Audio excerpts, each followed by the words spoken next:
Hello everyone and welcome back to our second online home garden program workshop for Valley Verde.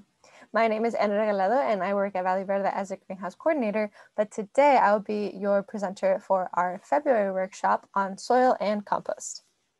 So to get started, we are going to go through our lesson overview. So first we're going to talk about the things that we learned in January, right? We're going to do a brief review of our January topics. And then our nutritional theme for the week is for the month, is we're going to learn about the MyPlate model, right? And how that ties into our nutritional needs as well and how it fulfills our nutritional needs. Then for our garden topic, we are going to be speaking about soil health and composting and how composting can help improve soil health. And for our climate change topic, we're going to be talking about landfills and how landfills aren't always the best solution for our waste and how composting and recycling and other things are better solutions to deal with our waste. And then we're going to talk about what we can do about the overuse of landfills and how we can do a better job of taking care of our environment.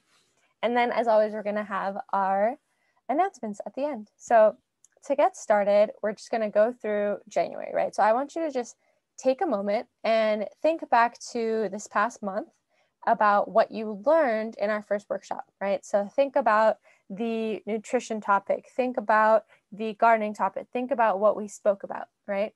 So if you remember, we first spoke about conventional versus local organic food systems, right? We spoke about the detriments of the conventional food system and how it's not always focused on human health and well-being, right? And we spoke about how the alternative to that and the solution to a lot of the problems caused by conventional food systems is to invest in local organic food systems, right? And investing can mean different things. It could mean supporting your local farmers, shopping locally at farmers markets, or like we will be doing in this program, learning how to grow your own organic vegetables and fruits and produce, right?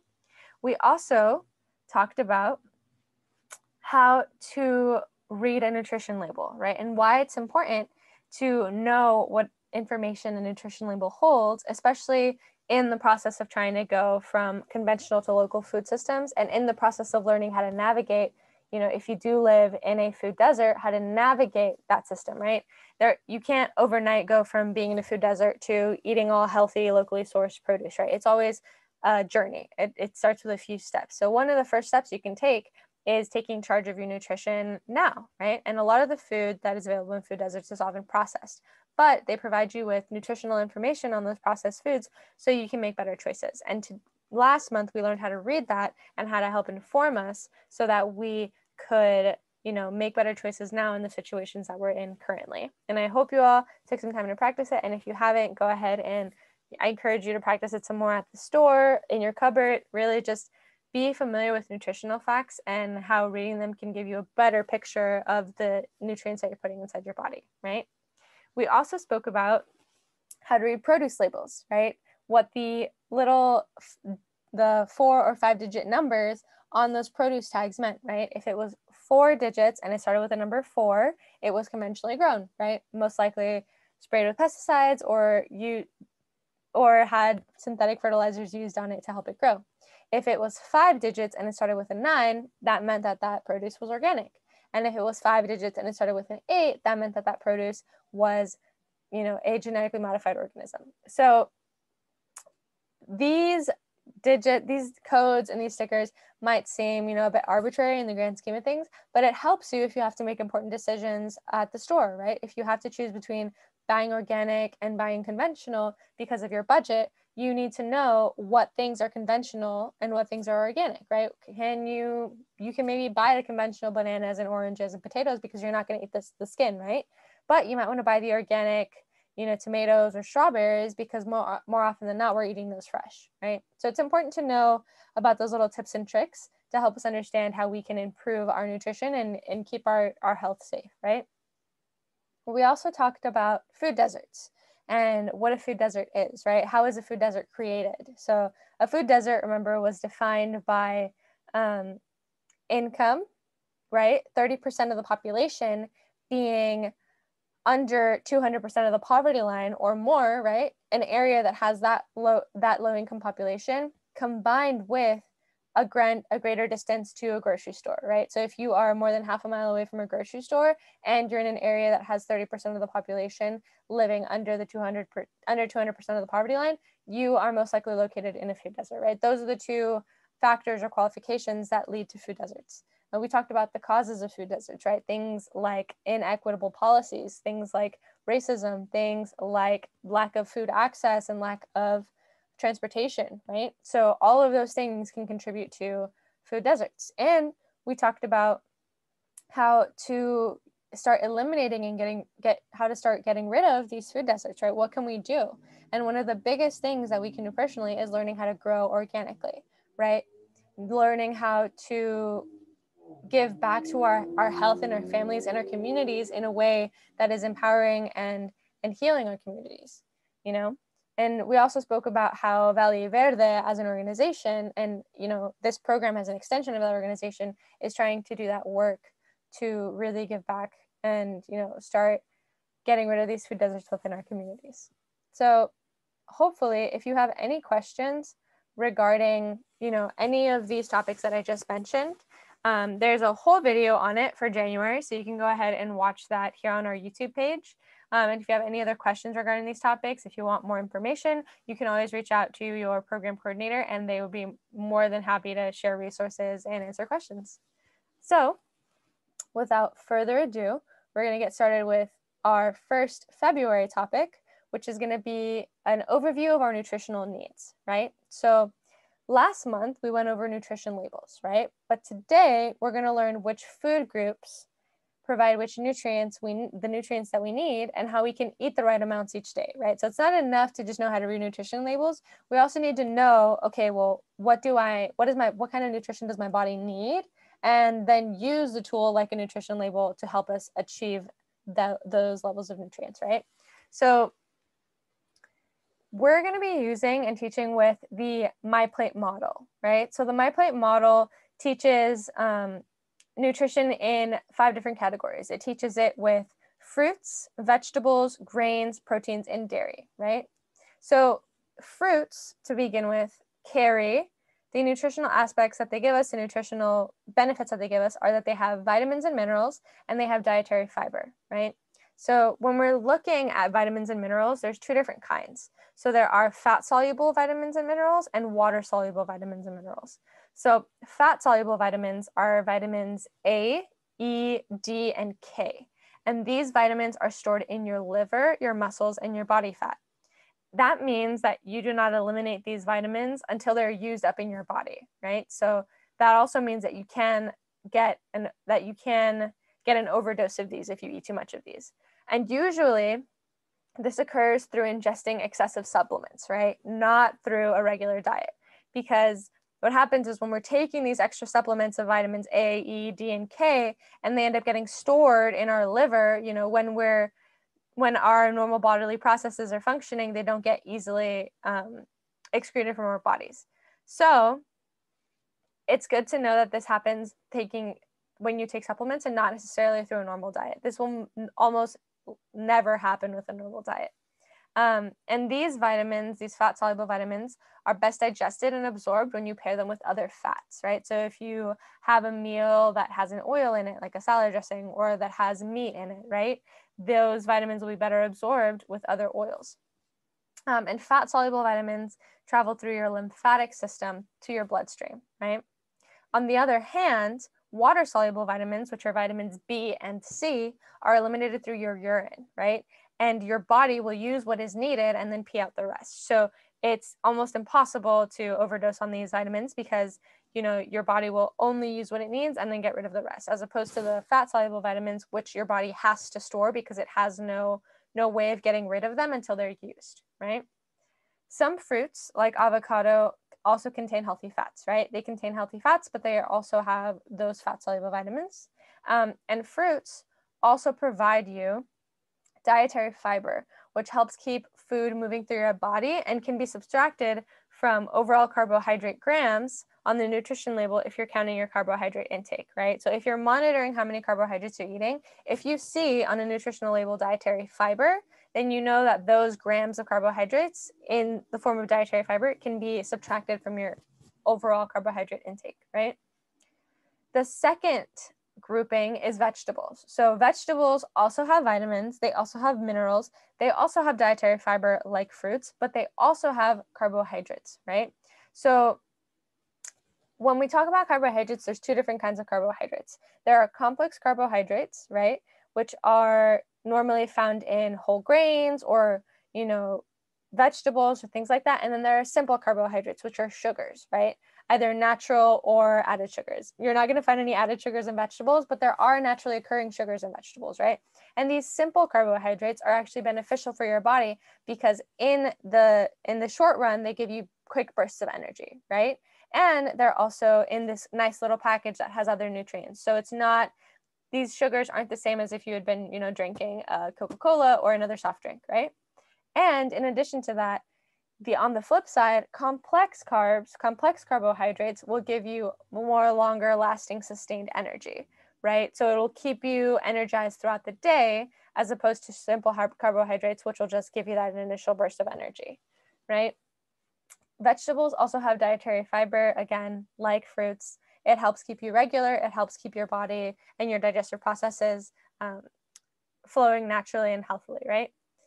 The other group that MyPlate highlights is the protein group. Now, it's really important to notice that it says protein and not meat, right? Because the MyPlate model takes into account that protein comes from both plant-based sources and animal-based sources. So protein, either way, whether from plant or animal-based, has fats in it, right? So there are saturated fats and unsaturated fats, and there are also trans fats. So fat-soluble vitamins like vitamin A are found in animal products, right? And there are some of these fats like trans fats that are incredibly harmful for you, and those are almost always found in either processed foods or animal-based products, right?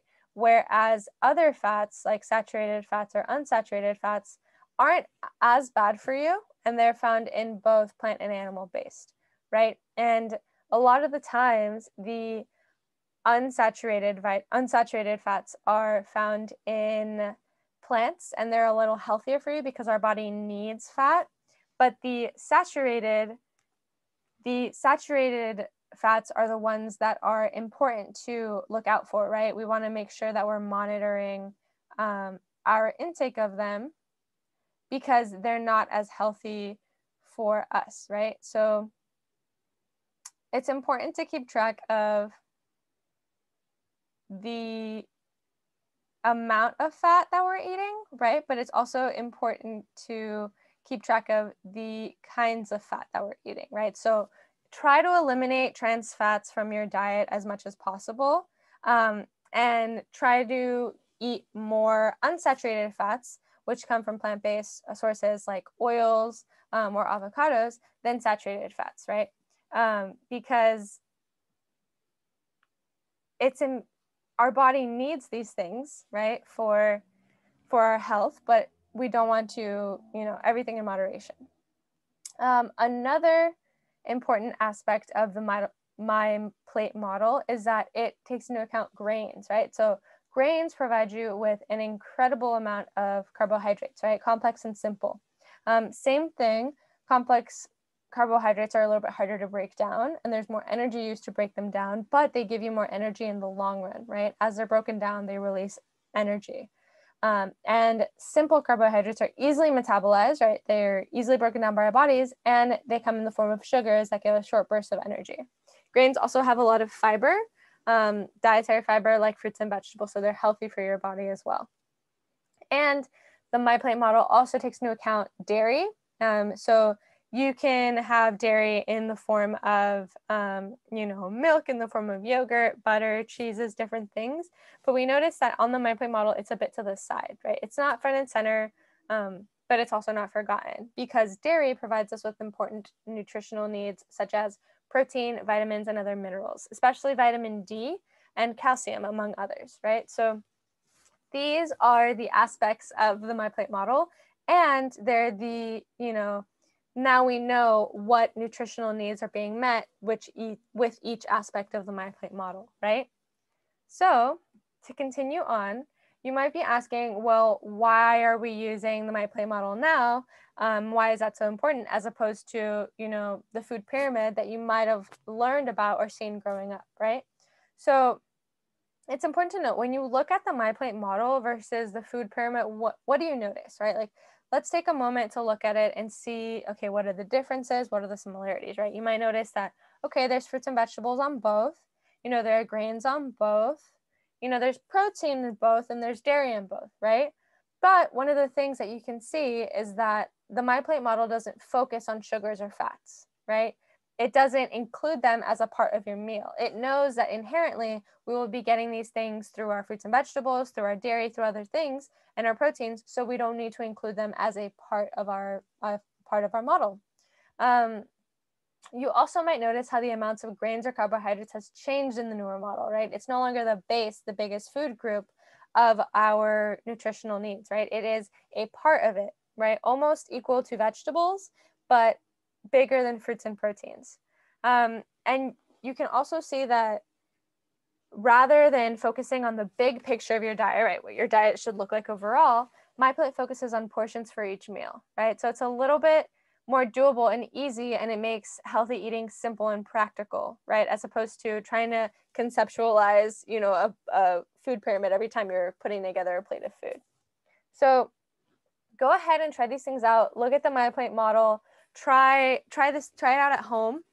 And see if you can, structure your meals to look a little bit more like the MyPlate model, and see how you feel, right? See if you feel more energized, see if you feel more healthy, and let us know what you think about the MyPlate model, right? I encourage you to try it out yourself, but also with your families. If you have children, get them in on it. It might be fun to have them see, okay, well, what portion sizes are correct and how it might look on a plate, right? So moving on beyond nutrition, we're going to start talking about a different kind of health, right? We're going to talk about soil health and compost. So in the same way that our body needs nutrients to grow and stay healthy, the ecosystem in the soil also needs nutrients to be healthy. Without healthy soil, plants cannot get the nutrients they need and will not be strong, fruitful, or flavorful. So let's take a look at the basic types of soil, right? What you might see, the kind of soil that you might see in your backyard, might look like any one of these things or a combination of them, right? So the first type of soil that you might see is sandy soil. And this has the largest pieces, right? And all of these pieces are inorganic. So if you have sandy soil, if you've ever seen a handful of sand, you notice that it's pretty much just a handful of tiny little stones and pebbles and maybe some bits of shell or sand in there, right? Or maybe some bits of shell or other rocks in there. There isn't really anything living in it. It's kind of just an inorganic material. If you've seen silty soil, you'll notice that it has medium-sized pieces, right? It's a little finer. The pieces aren't as large as sandy soil, but for the most part, it's also inorganic. And then you get to clay soil. So if you ever picked up clay soil, you'll notice that it's very, very fine. It's almost like a powder, right? And all of these pieces, again, are inorganic. And another qualification of all of these three soils is how they interact with water, right? So if you've ever had a handful of soil and you put water in through it, you'll notice that the soil completely runs through, right? The water completely runs through, not the soil. If you have silty soil, you'll notice that it gets soaked up a little bit, but at some point, the water starts to drip out and, it'll become a muddy mess in your hands. But the muddiest mess of all is what happens when you introduce too much water into clay soil, right? If you've ever seen pockets in your yard where you see this kind of situation happening, where you have, soil that kind of turned into a muddy pocket, flattened out, and then cracked, you most likely have clay soil. Because what's happening here is clay soil is absorbing as much water as it can, and then it can't absorb anymore. And what happens then is it starts to just pool and collect, and clay soil actually has very poor drainage. So the best kind of soil, the soil that you want in your garden, or that we hope to create, is a loamy soil, right? And loamy soil is a mixture of all three of those, right? It's a mixture of sand, of clay, of silt, and of humus, which is organic matter from beneficial materials, right? From beneficial organisms as well. So loam is the ideal soil because it's not only full of living organisms, but because it holds onto water, and when it can't hold onto water anymore, it drains well. So each type of soil will have different characteristics based on the texture and size of its particles. So again, like I said, for example, sandy soil does not hold water well, but on the other hand, clay soil can become waterlogged. And the consistency of your soil will also determine how well it holds nutrients, right? And how quickly it changes temperature. You might notice that a sandy soil gets really hot on, hot summer days, as opposed to a clay soil or loamy soil that doesn't really have as much temperature change or isn't affected by temperature. You'll also notice how you aren't able to change the texture of your soil, right? If you have clay soil, you have clay soil, and that's kind of it. But you can change the structure of your soil, right? How it works, how it's structured, by incorporating other textures and organisms into your soil, right? So we can do this by tilling the soil, which is kind of traditional, but tilling the soil should only be done when initially establishing a garden, because it disrupts the soil composition and ecosystem, right? And if you have sandy soil, silt soil, or clay soil, we kind of want to disrupt the current systems of soil because we want to introduce new things. But that is the only time at which it's beneficial to be tilling a garden, because once we've established that very healthy, nice soil, we want to limit disturbance as much as possible, right? And the best way that we can improve soil and get it to that loamy consistency is by composting and mulching, right? By adding compost into that soil and by later on mulching the tops of it to help deal with things like water evaporation and compaction. So how can you make compost, you might be asking, right? How am I supposed to get started in turning my soil from something like silty soil into loamy soil? And the way that we're going to do that is through composting. So when we compost, what we're really doing is we're helping the natural process of decomposition, right? So composting is the process of decomposition of organic or formerly living material, right? It's things like dried leaves, soft kitchen scraps from veggies, old plants, things like that. And decomposition is essential to provide nutrients to your soil and plants, right? Because these formerly living materials have nutrients in them, right? They have vitamins, they have minerals, they have things in them that are healthy for soil. And the way we get at those minerals and those vitamins is by decomposing that material into its parts, right? So normally this process happens out in nature, right? It's happening all the time. But when we throw our food scraps or our yard waste into the garbage, that's not a natural process, right? It does not have the chance to become food for other living organisms. It just gets taken to a landfill and dumped in a big hole, as we're going to show you in the next slide. And it isn't useful anymore. And in addition to not being useful, it releases harmful carbon dioxide and methane gases, right? Through that process of not normal decomposition. And both of these gases are, major contributors to global warming. Many scientific studies have shown that carbon dioxide and methane are extremely harmful for the environment. And not only is composting super simple to do, but it's something that you can do in your own backyards, right? And even though it's not difficult, it will require a little bit of regular attention, right? So in order to make sure that you have a successful compost pile or bin, there are a few steps you have to take, right? So the process and the components of a productive compost pile are mainly two groups, right? You have your nitrogen giving materials, which are your greens. And these are things like grass clippings, vegetable scraps, some fruit scraps, and garden trimmings, right? Things that are still green, have more water mass in them, are, givers of nitrogen. And then the other component to a healthy compost pile are things that give carbon. And these are also called as your browns, right? These are things like shredded paper. And it's really important that you only use paper that is matte, right? It could be old cardboard, old printer paper, old worksheets from your kids' old homework, but it can't be things that are shiny. So no magazine paper, no flyer paper, nothing that has that, shiny, glossy look to it, because that won't break down, because that shininess is, created through plastics and other chemicals. So shredded paper is good. Shredded regular matte paper. Toilet paper rolls are good. Cardboard is great. Just make sure there's no excess tape on it or labels. Brown bags from the grocery store also work awesome. And then, of course, dried leaves. So those are all materials that give us carbon, right? So carbon and nitrogen work in tandem to create a very rich compost. So the layers, when you're constructing a compost pile, there's 3 different layers that you want to have, right? your first layer is going to be a layer of twigs and sticks, right? And this is going to provide aeration for the bottom of the pile, and it's going to help with drainage as well, because as you're composting, there will be some liquids that will compost down. If it rains, that water wants to compost down, because composting is an aerobic process, right? The bacteria and the microorganisms that are composting and decomposing the material need air as much as they need water, right? So we need drainage in our pile in order to make sure that those aerobic organisms that need air don't get suffocated out, right? And that our compost continues to be composted naturally. So we start with a nice thick layer of twigs and sticks that are a little bigger, right? Because we want aeration, we want to create structure. And then we introduce a pile of greens, right? Because twigs are browns, right? They're old sticks and things like that. So we want to introduce nitrogen, which is a layer of greens. And these are things like food scraps, right?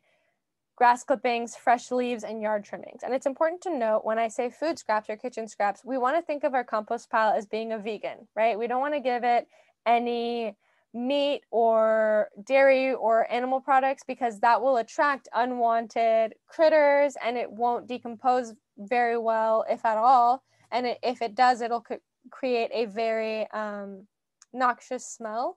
As well as, you also don't want to include things like oils, because those don't break down very easily either. So think of things like veggie scraps, food scraps, vegetable peels. You can put coffee grounds in your compost bin. That's a great thing to put in there. So just try not to put any meat or animal products, and also try to steer away from starchy foods like breads, because those are also harder to decompose in a pile. So once you have that layer of greens, your mix of food scraps, your mix of, grass clippings, old plants, you want to layer that on top with another layer of browns, right? So not twigs necessarily, but now is when you can use your shredded paper, your toilet paper rolls, your cardboard. You can even put things like fur from brushing your pets, or untreated hair if you're giving someone a haircut at home, dryer lint, things like that too.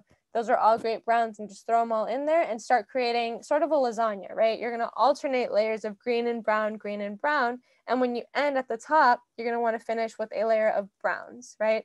And that's just to prevent any critters from being attracted to your compost pile, and to keep everything nice and intact and solid on the inside.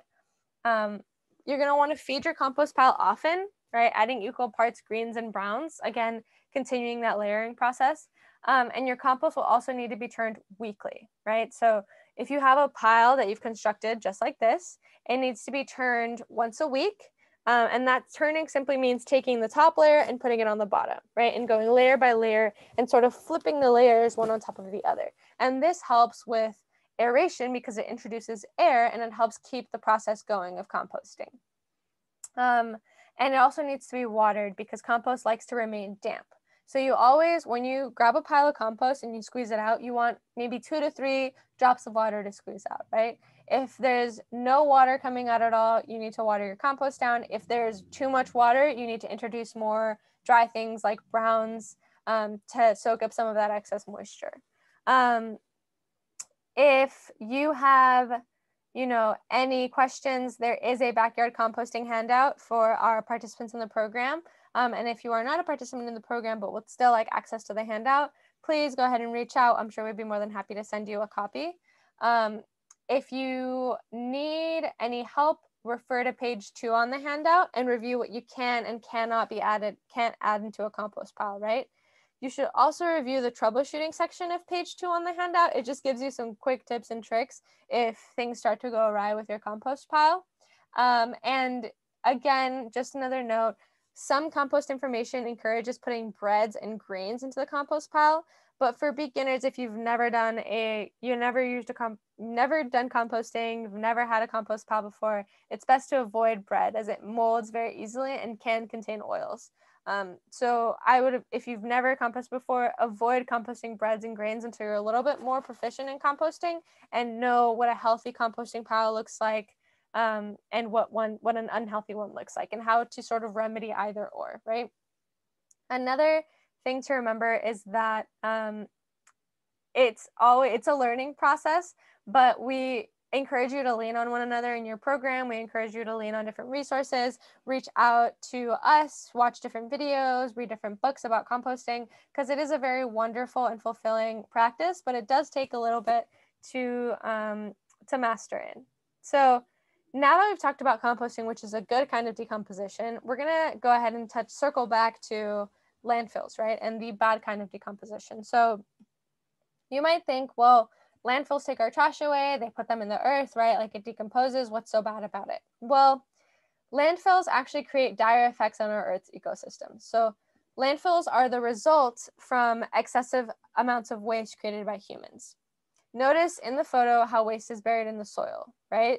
So if waste is buried just like this in the soil, how do you think it impacts the soil long term, right? And then also think about the things that you're throwing away. It's things like maybe plastic packaging, broken household items, in addition to food scraps and maybe food that went bad, right? So when you think of all those materials in soil, how is it impacting soil health overall, right? Plastic is very hard to break down. Those food scraps don't have the correct environment in landfills to break down naturally and effectively. So it's just creating all these gases, right? How do you think this could impact water, right? We see down here in the image that there's a picture of groundwater, right? How could a landfill potentially impact groundwater if these liquids and chemicals were to leach out of it and into the water, right? It's something to think about. And overall, does this look like a long-term solution, right?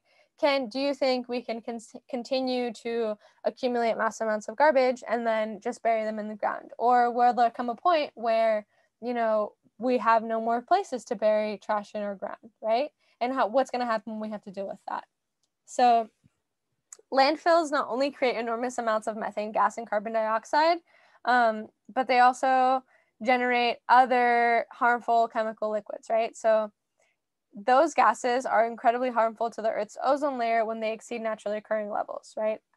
And that happens when human activity, which is primarily caused by our dependence on fossil fuels like oil and coal, has increased these two gases so significantly in our atmosphere that our climate is rapidly changing, right?